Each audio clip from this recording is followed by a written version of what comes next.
Election commission توہین case میں سابق chairman P T I Imran Khan اور فواد چودھری کا ٹرائل جیل میں کیا جائے گا۔ الیکشن کمیشن نے تحریک انصاف کے سابق چیئرمین اور فواد چودھری کے توہین الیکشن کمیشن ٹرائل سے متعلق محفوظ فیصلہ سنا دیا، جس کے تحت تحریک انصاف کے سابق چیئرمین عمران خان اور فواد چودھری کا اڈیالہ جیل میں ٹرائل ہوگا۔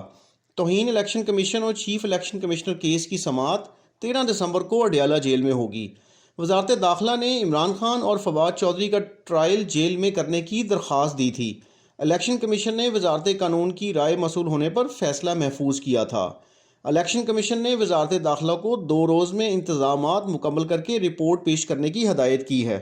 یاد رہے کہ گزشتہ سماعت کے دوران عمران خان کے وکیل شعیب شاہین نے کمیشن کو بتایا تھا کہ حکومت سابق وزیراعظم کو پیش نہیں کرنا چاہتی، جس پر ممبر الیکشن کمیشن سندھ نے کہا کہ ہم نے سابق وزیراعظم کے لیے پروٹیکشن آرڈر جاری کیے، جس پر وکیل شعیب شاہین کا کہنا تھا کہ پروٹیکشن آرڈر پر عمل درآمد نہیں ہوا۔